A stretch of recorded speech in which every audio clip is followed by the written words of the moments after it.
Hello and welcome to episode 77 of the Rollo and Slappy Show. Today is February 5th, 2018. I am Rollo McFlugel, and with me is Slappy Jones 2, and we are both at McFlugel.com. The show notes page for this episode is McFlugel.com/77, where you'll be able to find links to some of the things we talk about, as well as ways to follow us on social media and subscribe to this podcast, which is on iTunes and Stitcher and also posted on YouTube. So with that, I'm going to hand it over to Slappy, and he's going to introduce our episode topic, which I was not sure that we'd ever be able to talk about. Yeah, Rollo. Thank you, everyone, for joining us. There's been a lot of news since our last episode. We've had Groundhog's Day. The stock market is way down. Bitcoin is way down. A FISA memo was released. But the biggest news from this past week is the Eagles finally win the Super Bowl. Waited our entire lives for it, and they got their first one in Super Bowl 52. So, from a libertarian standpoint, what does that mean? What are we getting at? What does that mean? The Eagles win the Super Bowl, and we're excited. Should we be excited? It's sports. It's a distraction. It's not real. It doesn't matter. It's just a game. But living in this area the last couple of weeks has been very interesting, and so we're going to talk about it and what it does to the community, and what should we think of it as libertarians. Yes, there are wars being fought. Yes, people are dying, but is it okay to have these hobbies and being a fan and being part of the community for what's going on? So, Rollo, I'm going to pass it over to you. We'll just say libertarians. Some certain libertarians will criticize sports fans over getting excited about sports. What do you say? I say, let me have hobbies. It doesn't have to be, you drive yourself insane if you did, libertarianism 24/7. And maybe some people do that. And, hats off to them. But, I've got other things going on in my life and other things I like to do, and watching and playing sports and talking about sports is one of them, and I don't think there's anything wrong with that. Even with the bad things that can be associated with it. I mean, I know previously in this podcast and in articles we've written, we've talked about how the government does explicitly use the NFL to promote militarism. I think that's which insane. Was all over the Super Bowl for sure, right? And that's certainly bad. But look at anything else and things that are good or just kind of neutral things out there that we all use and do. And like take books, for example. For every great anti-war book that's out there, there's probably a million books that tell you it's okay to kill brown people. So are we saying that books are evil and we shouldn't read books? No. So I think it's just important to be able to separate the issues and, be able to watch a football game and enjoy it without, losing your mind too much. I mean, if you're a Patriots fan and losing the Super Bowl makes ruins your entire week, maybe you want that's a problem. Yeah. But, yeah, I think it's good to have fun and life is short, and take the good stuff that comes along with it. And just to be clear, when we say that there's some libertarians out there that are critical of sports, that's not to say that there's anything wrong with not caring about sports. I mean, for sure, it's whatever you like. I mean, everyone has their own interests, and even I went to. The college I went to was very heavy on basketball, and they're a very good team nationally, and I just didn't care about basketball, and it was fine. So I get it. I get being around a lot of I get the whole idea about you don't care about sports and everyone's talking about the Super Bowl and flipping out about it. And you're like, oh, I don't care at all. It's like me being in a basketball school and not caring about basketball. So I get that.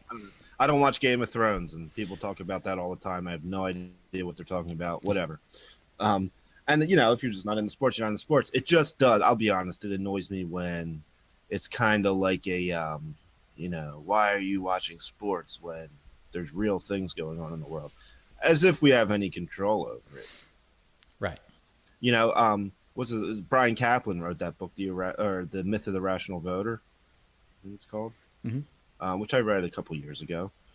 But it talks about how irrational voting is, because why would you spend all this time researching these candidates to have a vote that really doesn't matter? And in a sense, that's kind of what we do here. Like, let's be honest, man. I mean, we're working and we're trying to figure out ways to get around the state, to get outside of the system. But is it really rational to spend all our time doing it? Um, I you don't know, know.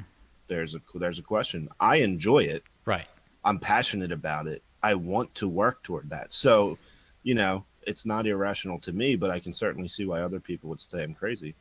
Oh yeah, well, and I think you hit on a major point there is that you enjoy it. If I didn't enjoy doing the libertarian stuff, there's no way I would do it. Like not Yeah, there's times. Don't get me wrong. There's times it's very frustrating and I get upset, but it's because I care. exactly. Same. Yeah, I wasn't trying to imply that, or I wasn't trying to say that what we're doing is stupid or a waste of time, because I enjoy it. I love it. I'm passionate about it, and I believe it. And I believe we can help make a change. Um, I mean, our millions of fans are expecting that we do. of course, and that's why we do this every week. We do it for the people. Right. Um, So, what do you have to say about after the and it was predicted that Philadelphia has its reputation for having some rowdy fans, obnoxious fans, and of course after the Super Bowl, there was everyone went outside into the city, and there was a little bit of looting. I saw a video of a car getting flipped over, and some other property damage, kind of ugly stuff. So what do you say about having to answer as a fan? You're an Eagles fan, and people say, yeah. "Oh, well, acting like you should answer for it." Yeah, I mean, I am an Eagles fan and grew up in this culture in Philly, which, by the way, I don't think is that much worse than others. Um, No, I not at think you all. see these things happen in just about every city. Uh, People still talk about throwing snowballs at Santa, which happened in like the 1960s. I Right. mean, Well, you and know, and you look at if you look at the videos of what happened, or not what happened, but of the crowds. I mean, Broad Street, which is cuts through basically the entire city, north to south. It's a big major road, was just mobbed with people. from South Philly all the way up through North Philly, Yeah, it's not surprising that there is going to be some people that take problems, advantage of the mob situation, mentality. Yeah, just like when there's people protesting police brutality, that they take that as an opportunity to cause problems. It's the same. I see it as the same difference. yeah. I mean, I actually think when you consider how many people were out there and the mood, probably a lot of drinking going on. Not to minimize the damage that was done, but it's actually pretty impressive. I've only seen the same couple videos and reports of one car was flipped, which is not good. Right, I'm but it was a not Prius, so it's justifying barely that. even a car. Yeah, I mean, My is that even tractor a is more car? of a car than that Prius. Yeah, and you got it in fairly early, so that's good. Yeah, no, I mean one car. I know an awning on a hotel came down. Someone was eating horse shit, which Yeah, is odd. and I saw But another one. People were having like a food fight in a convenience store, which was that's a little obnoxious. Yeah, out of control. exactly. But you consider there might have been 1 million people out there. I mean, really, Broad Street was packed north to south. Um, and people were in a good mood. People have been in a great mood the last 2 weeks. I've did a little bit of Uber driving, and everyone who gets in the car talks about the Eagles, and they're all in a good mood. And this is our year, this is it, and everyone. It was just a good feeling being around Philadelphians the Hmm. last couple weeks. It was really cool, and it really brought the community out and people together, and I thought it was really fun. Yeah, and I was kind of leading you on with that question with having to answer for your fan base because people do it all the time, and it's annoying, it's frustrating, and I was gonna write a tweet. We were talking about this before we went on. I was gonna write a tweet today, criticizing all the people you know, understanding that we're kind of individualist in this libertarian movement, and then still talking about Philadelphia fans. And for one, it's a lot of it's just in good fun. And I think the memes about Philly fans are funny. Yeah, same. But I didn't write it because I was like, well, I do identify as an Eagles fan in that group, and I do identify as someone from Philadelphia, and I do like the area, I do like the culture, and so yeah, I do. I am a part of that. It doesn't mean I have to every time someone does something wrong that it's somehow my responsibility if I'm sitting in my house 40 miles away from the city. Right. But I think it's important not to lose sight of the fact that we're social beings and we like to be in groups and identify with people that are like us. And I don't think there's a problem with that necessarily. Like I said, that's a good thing, or at least a neutral thing, and it can be used very badly. Like collectivism in the political sense is I think, a very terrible thing. But collectives of people and classifications of people, I think is fine and normal. So you're a communist. Yes. It's all out now. Yeah, no, of course. And in a free society, we would have probably more groups like this, because we wouldn't be passing our charity, in quotes, off to the government. We'd have to take care of each other. And you'd see those fraternal organizations, which would probably come with the basketball leagues and the two-hand touch football leagues. And, we'd gather around professional sports and amateur sports. And, back in the day, back in the 50s, 60s, you hear stories of it. High school football games used to have 50,000 people at them in this area. Sports bring people together. The reason it doesn't, I guess, is pro sports got bigger. Mm-hmm. And, we were a much more connected society back then, with having less technology. Nowadays you can work in California from Pennsylvania by being on the internet. But back then people used to walk to work and work in the neighborhood. And so it was a different culture. But I think we would kind of, in some ways, get closer to that because we would have to help each other out more. Not that government does a good job of it. I'm not, saying that. But people kind of instinctively feel like they don't have to do anything because, one, the government takes half their money, so they can't do anything. But two, the government's going to do it. Right. And I think, yeah, and just what sports kind of do, like professional sports for this example, how it just, now that the Eagles have won the Super Bowl, and if you're not familiar with the NFL and Philadelphia and the Eagles, like Philadelphia, the Eagles are absolutely Philadelphia's team. That's it. Philadelphia is a big sports town, but it is without a doubt. Eagles are number one by far in this town. Yeah. It's not even close second. So it is a big deal for a lot of the people here, for the Eagles who have won the Super Bowl. So for like the next 5 years probably, you can walk up to any person in the city, any stranger, man, woman, young or old, doesn't matter their ethnicity, and say, so how about the Eagles won the Super Bowl? How about that? And you're going to have a nice conversation with them. And so what's good about that and what's good about sports is that it gives people something in common with each other, and it creates a connection, which I think is very, very important. And you look at that with technology now, and you look at the internet, and with, Slappy and I had Nina on our episode last week from Brazil. Right. And we would have never, ever come in contact with her if not for, one, Twitter, and two, our shared interest in libertarianism. So it makes it, when you have something in common with someone else, which is how friendships form normally, it's you like the same thing, and you interact together doing that or talking about that thing you have in common, and it blossoms into something else. It's the same with everything else. So I think it's a good thing to have, something that you can have, even if it was like an Eagles fan and a Giants fan, two big rivals.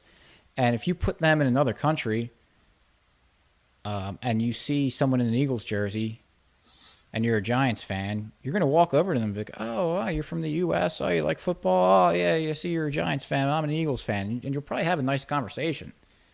Certainly.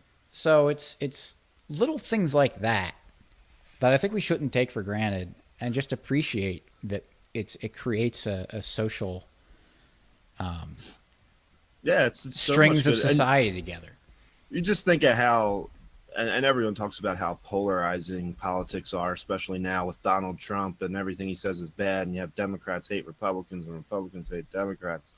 And for, yeah, at least for a week or two in Philadelphia, everyone kind of forgot that.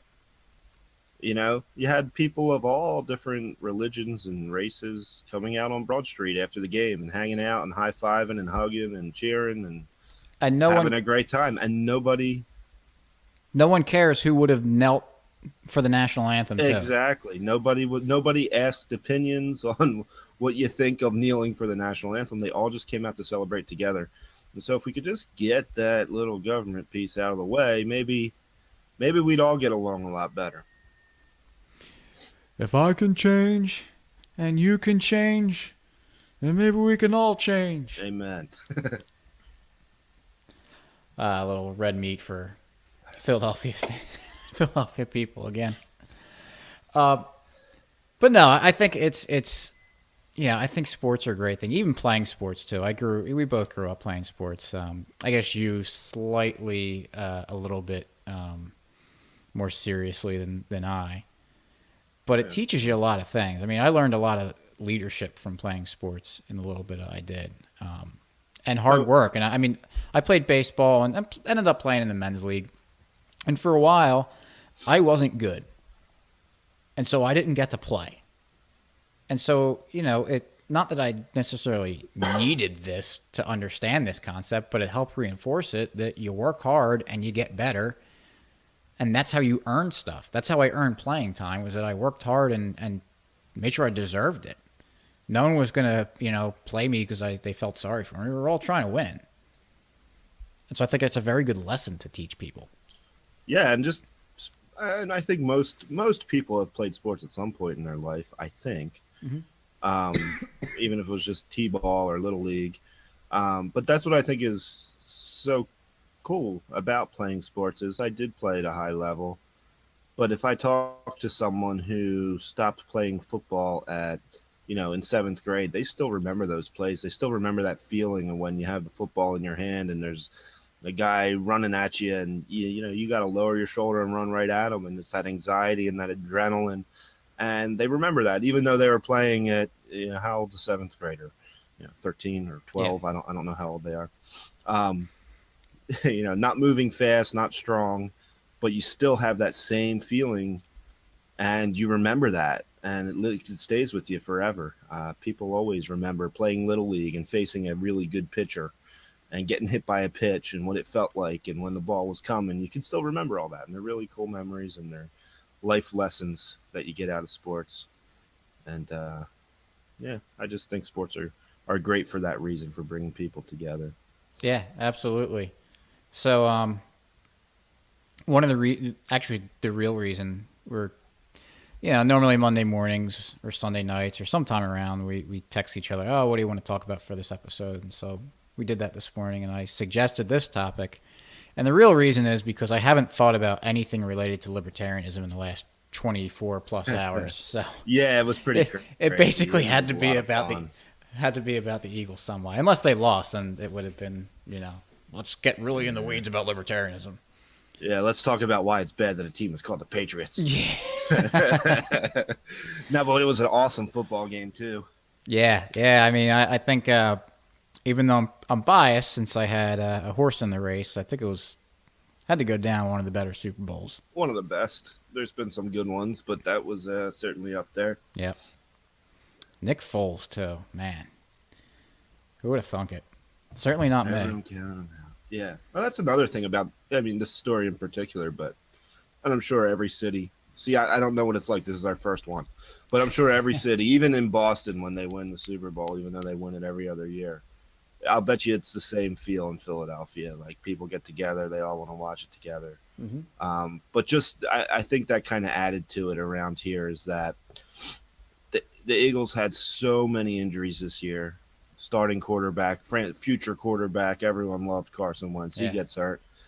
Media, everyone's counting them out. There's no way they're going to win, and even a lot of fans around here, I wouldn't say they were rooting against them, but it's just heartbreaking when that stuff happens for sports fans. And heartbreaking, yes, I know.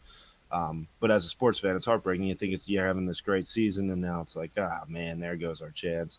And they never gave up. They kept playing. They kept winning, and that just made it all the more special for Philadelphians. Yeah, absolutely. So with that, I think we got a couple of free market success stories. We're happy. The Eagles won the Super Bowl. Yeah. So we'll each share one. So I was at I went to a little Super Bowl party to watch it last night, and I wanted to bring something. I don't like to show up these things empty-handed, and so I went to the supermarket to make a dip, or to buy the ingredients to make a dip. And I was there, and I realized, I'm not exactly sure what I need. And so I went on my phone and Googled it and got all the ingredients that I needed, or at least knew what I needed just by looking it up. I mean, a couple of years ago, there's no way you could have done that. You would have had to make sure that maybe you had the internet at home and you could look it up and then, make sure you remember, write all your ingredients down. But you could never just go to the store just with ideas in your head and then look up ingredients while you're there. So yeah, I mean, it's pretty neat. Now I'm old enough to remember before people really used the internet, and even when it started getting popular, it was really slow. And, wasn't you had to connect to your home through your home phone number. Yeah. But it killed the internet. The internet never worked after that. Yeah, exactly. It just destroyed the internet. And phone company, people stopped using phones. But you'd need a cookbook or something. You'd have to have a recipe or ask your neighbors or go find one. Now it's just so simple. We take it for granted, and it's pretty incredible. Yep. So you had a little success story too. Do you want to? Yeah, just something I thought was kind of neat, as we've been talking about the last couple of weeks in the Philadelphia area, with the Eagles going on their run in the playoffs into the Super Bowl. Probably about 2 weeks ago, you started seeing these tents pop up in parking lots all over the place, in gas stations, supermarkets, and they're all selling Eagles gear, T-shirts and like souvenir type things to put on your car. So how is that a free market success story? Well, the Eagles are winning. People are getting excited. There's a huge demand for Eagles stuff, and they all just pop up all over the place. People had the same idea everywhere to set up these tents and meet the demand of the Eagles gear. And so I'm sure they're not going to be there year round as the demand dies down, but it's just goes to show that if there's a way, if there's a demand for a good, someone will meet that demand if it's profitable, in which case we can assume this was, because they were everywhere. Yeah. So everyone who wanted an Eagle shirt was able to get one, because if you did go to the stores, there literally was lines out the door to get the stuff. Yep. So yeah, it's a really neat thing. So with that, reminder, a show notes page for this episode is mcflugel.com/77. We're going to link to a podcast episode we had a few weeks ago when we had Car Campit on to talk about kind of a similar vein as this episode, talking about Americana, if it's okay to enjoy American culture as a libertarian, and also ways to subscribe to this podcast on iTunes, Stitcher, and YouTube, as well as subscribing to our email newsletter we send weekly on Wednesdays, and other ways to follow us on social media like Facebook and Twitter. So thanks for listening this week. I know it's something a little bit different than we normally do, but I think it's a nice thing to talk about. And if you didn't like it, it's probably because you're from Boston. Ha! So with that, have a good one. We'll catch you next week. Peace.